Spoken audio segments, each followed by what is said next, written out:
Uh, I think it's pretty high. I think a lot of change, like you said, with new building, new personnel. I think guys are kind of doing a good job of turning the page and forgetting about what happened last year and the years before that, and kind of focusing on what needs to be done in order to make that change in the right direction heading into this year. And we've talked a lot about it, but now with the opening of camp today, it's about doing it. And today with the fitness testing and all that type of stuff, it seems like guys have come into camp pretty good shape, which is a good sign. And and the on-ice stuff starts tomorrow. Even though Todd and Peter aren't here, they've been taking over, I guess, the hockey world with the team that they built in the World Cup. It's been exciting to watch, but I think there's a lot of excitement within here, and just walking around town and being here since the start of September. I know the fans and the people of Edmonton are really excited about the new building, the new team, and the additions, and I'm ready to get things going. When you had your press conference, this rink was in the background, and you've played in every rink in hockey almost. What was your first impression when you eyeballed the place and the dressing room, I guess? Yeah, it's amazing. It's almost like you walk in and you're like, wow. So I think from the outside and on the inside, there's definitely that wow factor. And I was lucky to be able to come to the first show, the Keith Urban concert here, and kind of see that part of it as well. And you can see that they did a world-class job of doing it the right way. And I think there was some great feedback after that show, and then I think the fans really appreciate what was done here for the city of Edmonton. So, for us, hopefully we can create some good memories in here, with a nice fresh start. And like I said, looking forward to starting the on ice tomorrow and getting things going. I'm watching what Connor McDavid is doing at the World Cup. Does that kind of reaffirm that you made the right choice coming here? You always get a chance to play with a guy like that? Yeah,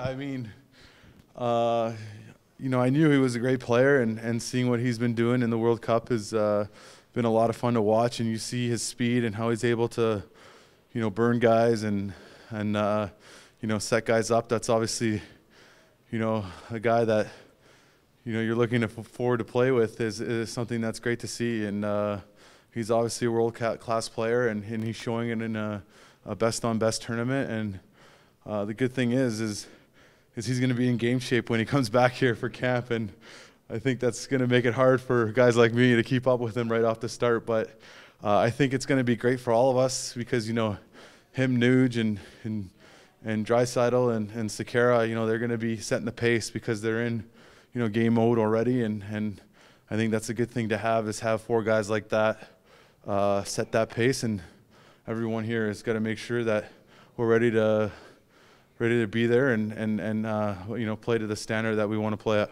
When you came into Boston, they were near the end of a tough run, and then you built into a Stanley Cup winner. You look at all sports, the good teams find ways to stay at the top, and obviously talent's a big part of it, but winning culture and just maybe the mental part of it, how can you instill that into a new group? And you mentioned how they want to forget about it last year, but forget about it is maybe tougher when you get into the games and suddenly you lose a game and then maybe guys start cutting corners. How do you ensure that doesn't happen this year? Well, I think you got to get rid of that, oh, here we go again attitude. And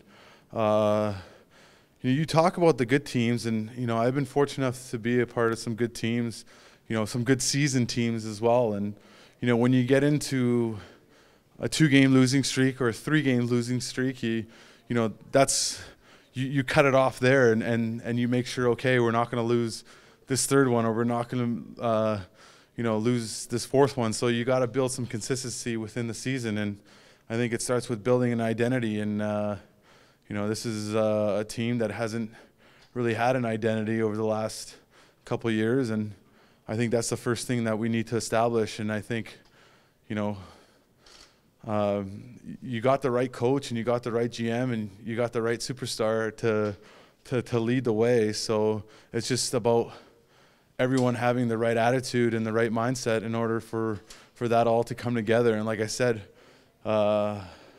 having that, oh, here we go again attitude is something that needs to find that negativity needs to find its way out of players' minds and out of the dressing room, so that you're looking forward to the next day, no matter what happened the day before, and have fun.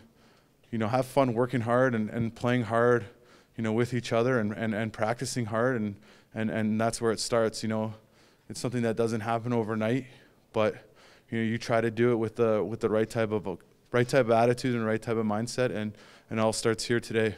Chris, you're a big part of that culture change.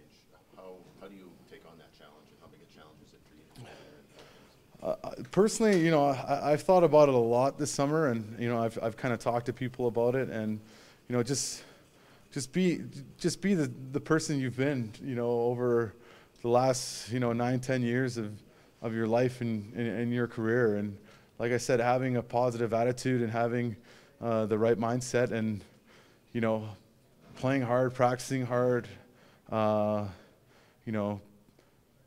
working out hard in the gym, and that goes a long way. And when guys start to realize when you're doing things the right way and all that type of stuff, it tends to have a trickling effect. And for me, I just gonna come here and be myself and hope that trickling effect happens, and I'm a good influence on all my teammates, and hopefully I can be a part of some good teams like I have in the past. Todd mentioned last year how his young guys just naturally aren't a bunch of vocal players. They don't really have that in them. And Chris Versteeg told me you're a guy who's a rah-rah guy, but also has the ability and the comfort level to challenge guys when they need to be challenged, where coaches necessarily can't do it. How do you go about that? Do you find it with the young room? Do you have to make that known right away to grab this group's attention? As a new guy coming in, I guess there is a little bit of a feel out process, but after a couple weeks, 1 or 2 weeks, like I said, you just go back to being yourself and how you are amongst a group and how you are amongst a team. And it's always good. I think it's always good and healthy to have that challenge and that inner competition amongst the team, and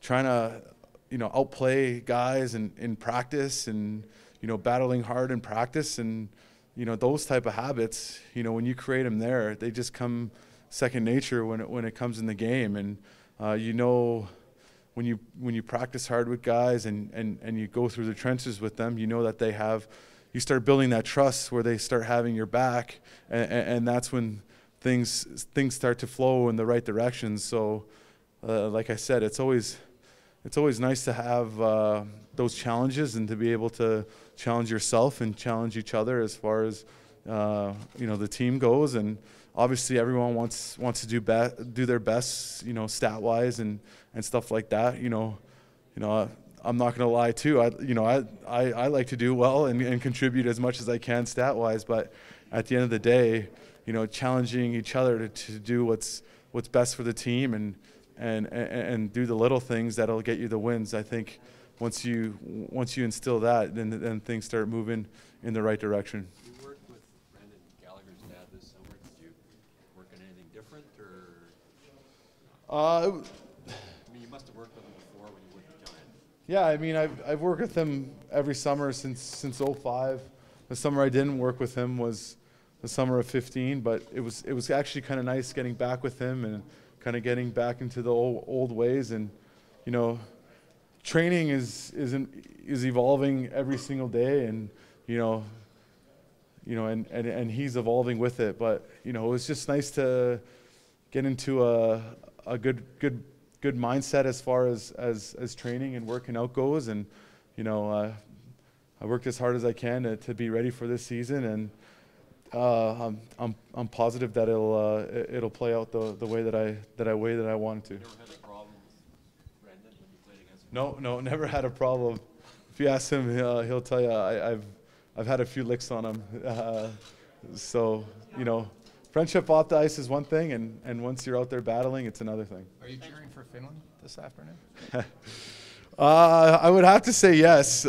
Just like everyone, it's been really fun and enjoyable to watch Team North America play. I think watching that game yesterday was something that's been great for hockey. To see a game like that at this point in September to kind of get everyone pumped up and ready for the season to come, and to see those young guys out there, doing what they're doing and trying to, prove themselves as individuals and prove themselves as a team, that they can, be competitive in a best on best tournament has been really fun to watch. And, I really hope they get to make that next step. If they don't, they definitely did a great job, and I think they, they'll get a pat on the back from the whole hockey world for the effort that they brought and what they brought to that tournament, that little bit of extra. So, yeah, it'd be definitely great to see them versus Canada in that semifinals. Play NHL 82 games like that? It would be tough. I honestly think it would be tough when you get into those, those January, early February games. Sometimes they're hard to get up for, and to play 82 games like that, you think at some point, guys would start running out of gas. But like I said, from watching them in this tournament, it's been real fun to watch.